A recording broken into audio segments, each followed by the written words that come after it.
Welcome back to another episode of the Cheap Champ Podcast. I am your host, Mr. Malcolm Hall, Mr. Cheap Champ himself. And you know, we talk about on this podcast, everything costs money, but nobody likes to talk about how much they're paying for everything, or how much everybody likes to talk about how much they're making, but not how much they are spending. We'll clean that up, James. Anyways, I have a great new guest for me today. This is another fellow comedian. She produces shows like I do, and we talk to a lot of people who have produced shows in the past, but her shows are successful and they make money. Would you care to introduce yourself? Hi, I'm Timi Mason of Mason Productions, and I now have a show called Straight Laughs, No Chaser. Straight Laughs, No Chaser, based here in Los Angeles every Thursday. And thank you for being a guest today, Timi. I wanted to bring you on because, of course, we've been friends for a while. We have an acting class, but you've been producing shows for quite some time.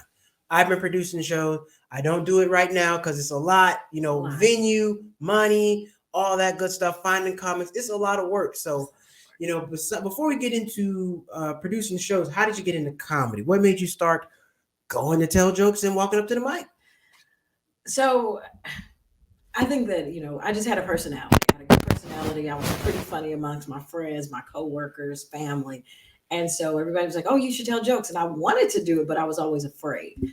So my grandmother got sick and passed away. And it was just something in me. It's like, life is not forever. We're not going to be here forever. So it's like, do something. So I had a boyfriend, and him and his cousin was like, you are so funny. You need to do this on stage. And I was like, I'm going to try it. And me and him broke up, and my grandma passed away, and my aunt got sick. And I'm like, I got to do it. So I tried it. And that was in 2015, 2016. And I took David A. Arnold's class, and I was horrible. But I just kept coming back because I really liked it. I really do like it. So where's the first place you started doing comedy? So in that class, one of the things in the class is you had to be on stage at least 3 times a week. And I was like, I didn't think that we would have to do it at all. I just thought I was going to just have to, I don't know. I just thought I was taking a class. I didn't know I was actually going to have to go to an open mic. So I think, the first open mic I went to was Sal's on Melrose. Sal's Comedy Hole. Yeah, Sal's Comedy Hole. And my friends were like, you got to get up there. And I was like, I just want to watch y'all. And I remember it was Finley, Mark Kushner, and I want to say Travis Davis was there. And it was hilarious because I just got up there like in my work clothes, and I just said something that was completely not funny. But after that, I just kept going because that's one thing with comedy. You can be as funny as you want to be, but if you don't get on that stage and practice and get up there, you can be funny with your friends. But if you don't get on stage and actually let other people who aren't your friends and family see you, you'll never really get the rhythm of it. So I had to fail. I take it to the face a lot. So, and you have to not take yourself so serious. And I think in the beginning, I was really taking myself and my professional job so seriously that I wasn't my authentic self as I am with my friends and family. So of course they can see the funny because you're your authentic self.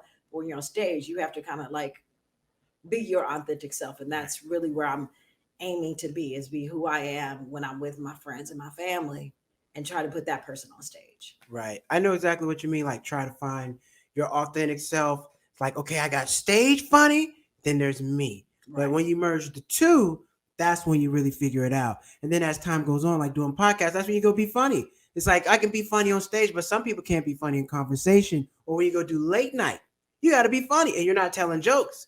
You got to go up there and entertain. Jamie Foxx is amazing at that. The guy and everybody he talks about, he does their voice. Right. It's very entertaining. Right. So I do agree. You have to kind of learn how to be yourself, learn how to be funny, and learn how to be stage funny. Because friends and family funny, you're not going to hit the ground. Versus on stage, they're not laughing. They're not like, oh, okay, where am I at now? What do I do? So, that's a tough thing to figure out, especially as a new comic. And if you don't have any support, because you need that support. You need support in the beginning. Don't take your ass out there by yourself, because that night it don't work out, you might quit. You need that. It's all right. Keep on going. But you need to take it to the face so you can figure out how to make it work. Right. So it's like you almost have to go and bomb. And it's always nice to bomb when you have friends to be able to but you stood up there. You didn't get down. You did it. Yeah. And it's like you need that. You do need the support. And you do need tough skin. I mean, you can't give up. I mean, as many times, I take it to the face all the time. Many times you take it to the face, you just have to keep getting up there and figuring out what went wrong and tweak it. Right. And you don't find your authentic voice by talking to your friends. You only find it when you get on stage. And be fearless. Because your friends aren't your audience. No. I learned that your friends aren't your audience. Your family's not the audience. You can't have a career off family and friends. They get you started, but then they're going to release you out to everybody else. And then that's when you really get judged. But when you get good at it, those are the people who support you for being funny. They don't judge you for who you are. They don't judge you for nothing. I just know Timi for being funny. Right. That's it. And so as time went on for me, I'm like, I'd rather be funny for these people because that they don't judge me. I'm funny or I'm not. There's no, well, Malcolm's not a nice person or Malcolm did this or that. He lied to me. None of that. Right. Either he's funny or he's not. So, and then, who was your comedic inspiration? Whoopi Goldberg. Whoopi Goldberg. I know. Well, okay, I look older than I am. So, but yeah, like Whoopi Goldberg, like, because she did her first special, like the one that I saw on HBO when I was like I don't even want to say what grade I was in, but I was definitely grade school. It wasn't grade school. Oh. It wasn't in school. You're in school. Fair enough. In school. Thank you. I was in school and I was like, I just love the way she tells stories. I just loved her.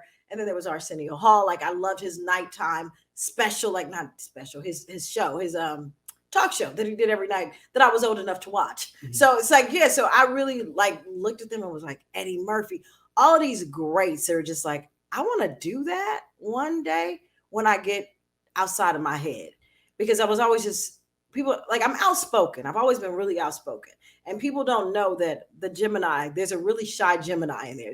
Everybody only sees this really outgoing person, but there's the really soft. I said soft. No, but don't edit that out. There's a soft, like timid person inside, and that's the person that would always show up when it was time to do something that was public speaking or tell jokes.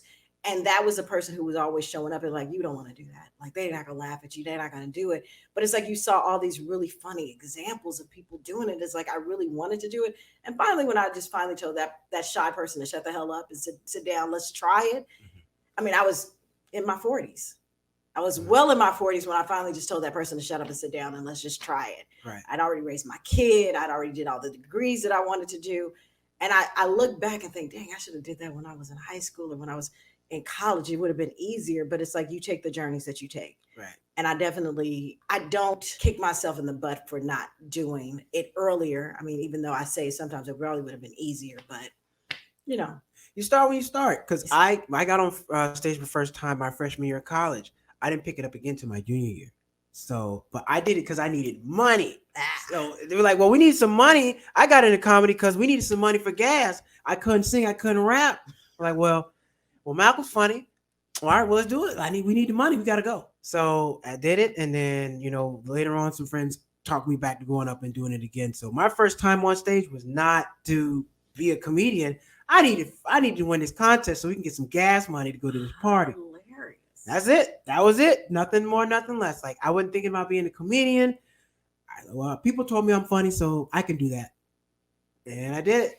I actually wrote a story. I still have it written. My first piece of comedy I wrote because I knew I'm gonna visit this later at some point. But I was playing football at the time, so that was my life.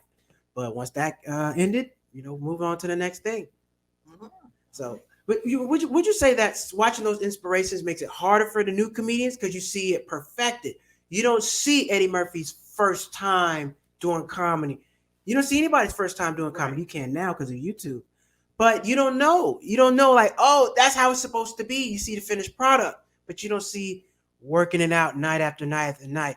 I think that kind of hinders comedians sometimes because you don't see where you're supposed to be at your first 2 years. I think that's kind of a double-edged sword. You do see the perfection, which says that's where I want to get. Right. But then you also know anything that you've ever done, you had to work towards it. So we didn't open a book in first grade and just know all the words in it. Right. But we kept reading it to get better and learn how to read with more proficiency. So I think that that's kind of how new comics should, and comics has been around for a minute. It's just like you see the finished product, but how do you get there? And you know that it takes work because everything that you do takes work. So I hope that no new comic look at Eddie Murphy or Kevin Hart or any of these other people who are just really good at it and say, I just gonna walk out the door and be like those people. No, you're definitely not gonna be that. But now you got podcasts, you can listen. And I like listening to the comedian stories. Oh, yeah. That's my favorite part of comedy. Oh, yeah, I did this failed. I'm like, damn, he's just like me. Same thing. Comedian Kevin Hart. His the guy that put him up first time, Smokey Swords, the first guy put me up in New York. He's still doing shows to this day, and that guy still books people. So you just never know. It's a small world. I listen to Kevin Hart's story because I like to pretend like I like to read books, but I don't. I listen to a lot of books I listen to a lot of books. I'm an audiobook nerd. So I listen to his story. His story is amazing. And he talks about how he bombed. Mm-hmm. He talks about it. So it's like, if you really want to do this, you really have to study it. Like you Right. have to read the books. You have to listen to the podcast. You have to get on stage to become better. Right. And you have to have that desire. Yes. Because people might tell you you're funny, but if you don't have the desire to get better, then I don't think you will. And there's some comics that I see that has that burning desire to be on stage. You know, you and I were together last Sunday at the brunch show, and there was a comedian in the audience who wasn't on the book show. And she was like, in my heart, like, I gotta, I need this. It's like a drug. I want to be on that stage. She saw the people there. She was like, this is, I need to do it. And there's people like, I'm not that person. So if I come to your event, I don't have to get on your stage. Right. Like, I don't have to. Now, if you say, hey, Timi, can you do 5 minutes? I need you to open up the show. Oh, I got you. But I don't have that burning desire. Like, I got to do it. But what I do like to do is I like to produce. Like, I love to produce the show. Like, I love getting the people there. I love booking the talent. I love setting up the venue. Like, that's the part that I thrive. The jokes, I like the jokes too. But where I found my rhythm, where I found like, this is my job. This is where I want to make my mark in comedy, was producing shows. What got you interested in producing shows? Going from comedy to, because it's a whole separate thing. It's a completely. You don't have to be funny to produce a show. You absolutely don't. And you can produce the best show with the funniest comedians, never have told a joke. And you can be a hilarious comedian, produce a show, nobody comes out. Right. So in my mind, it's two separate skills. It's completely two separate skill set.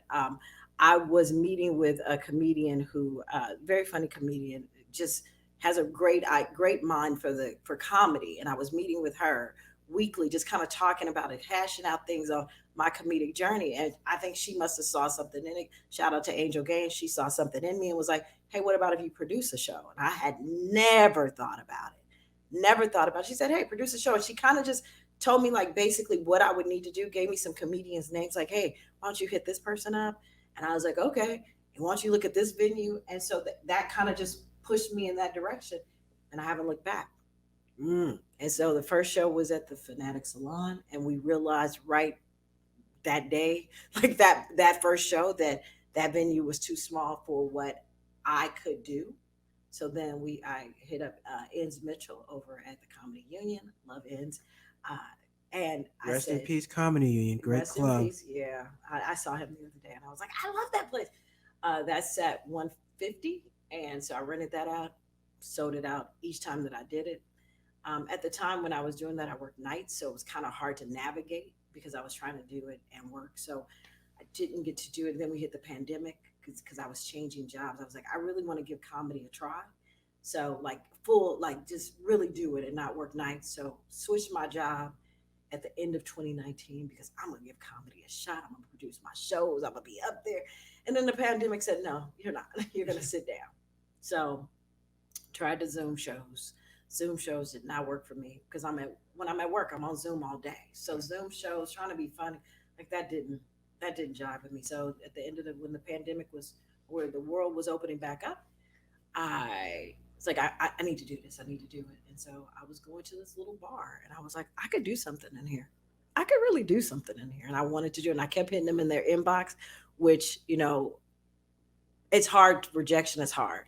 So I'm hitting them in their inbox and they are just completely ignoring me. Like, they're like, yeah, okay. We don't know you. We've never heard of you. Like, you're a comic. Are you sure? Like, nobody was really jiving me. So I kept going into the bar and saying, hey, look. And I kept showing up and they were like, okay, we'll give you the day that is our slowest day in here. And it was Thursday. And I said, all right, cool. And is that Straight Laughs No Chaser? That's Straight Laughs No Chaser. So that's Stage 21. Shout out to Stage 21 in Culver City for allowing me. They gave me their slowest night, which was a Thursday. And I said, okay.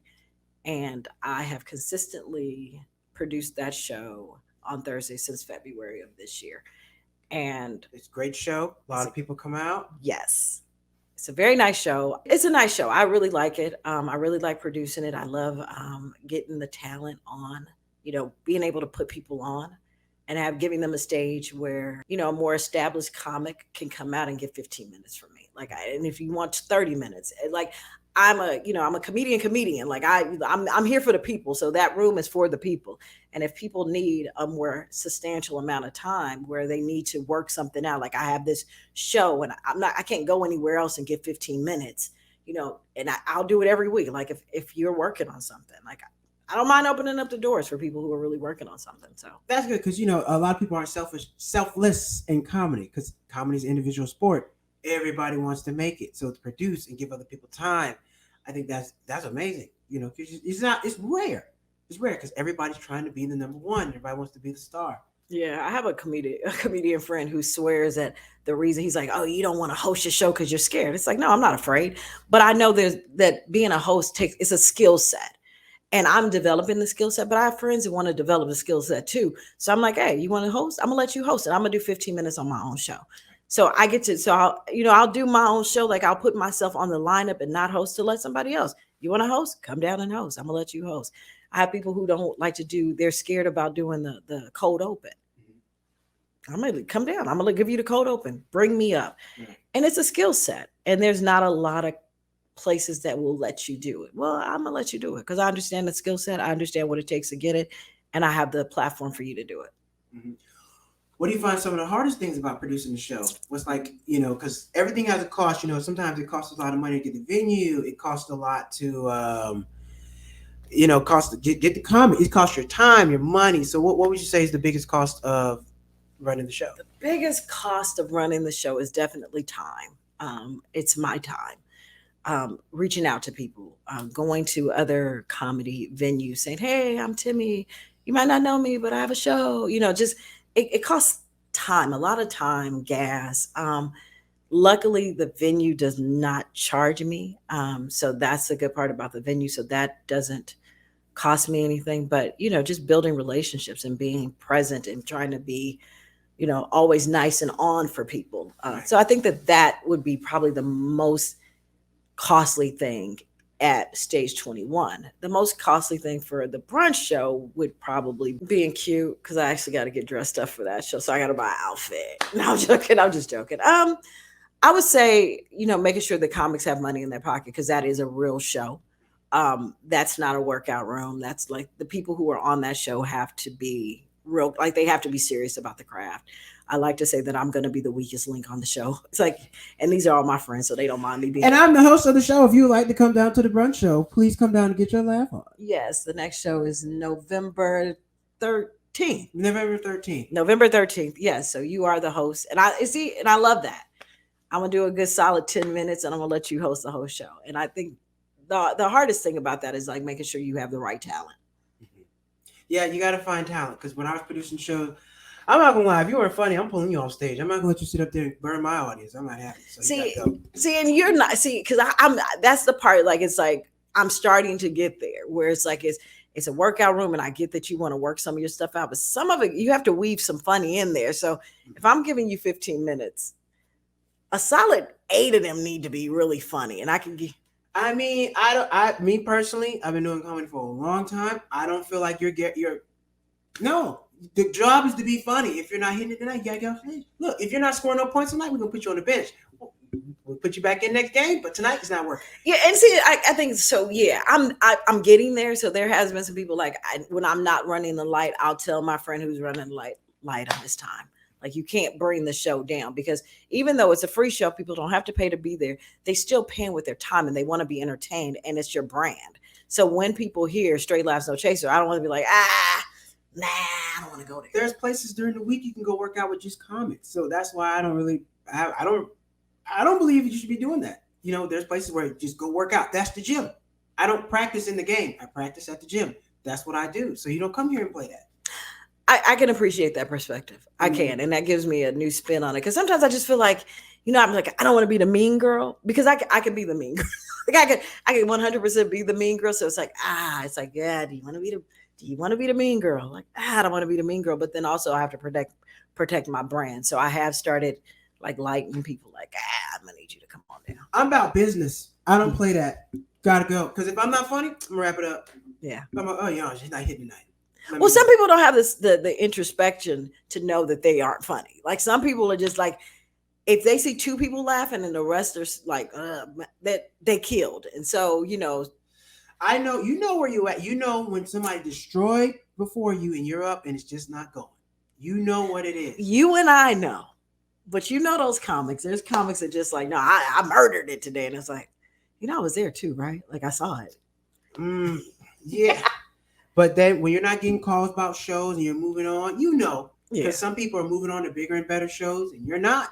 And that might have something to do with it. So hold yourself accountable.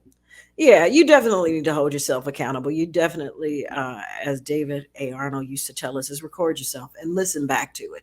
And if you don't have those laughs per minute, then there's something not, maybe your setup is wrong, the punchline, something's not right with that joke. So fix it. Yeah, fix it. Just go back to, fix it. Not saying you're not funny. Yeah. Fix it. But, a paying audience is never the place to fix it. Right. I agree. What else would you, as far as comedy, do you do any other type of comedy? Do any videos, or is just stand up and that's the only type of comedy you? No, I definitely have done sketch before. I did a sketch with G King a couple of weeks ago that was absolutely hilarious. Like, he's so funny. What's Gerald? I can't think of the shout out to King. Take care of Gerald. Take care of Gerald. Yes, take care. I did take care of Gerald. Like, I love that. He's hilarious. I did that. I do. Me and my a comedy buddy. We're writing some sketches now.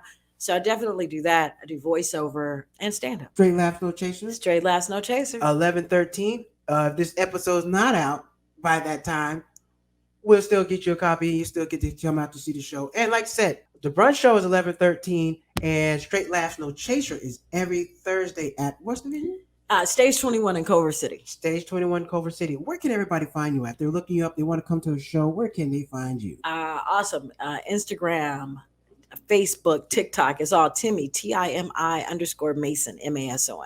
Timi Mason. And you can find me at Cheap Not Broke Everything. If you're trying to save some money, you want to save some money and learn about your credit and fix all that stuff, stressmoneyless.com. Go to stressmoneyless.com and fix your credit and learn how to save some money. If you want to learn how to go travel and just live a carefree lifestyle and not spend all your money, Cheap Not Broke. You know where I'm at. Hit that like button, hit that subscribe button. And next week, we'll have another guest and we'll be talking about some more cost of doing business. Until next time, take care.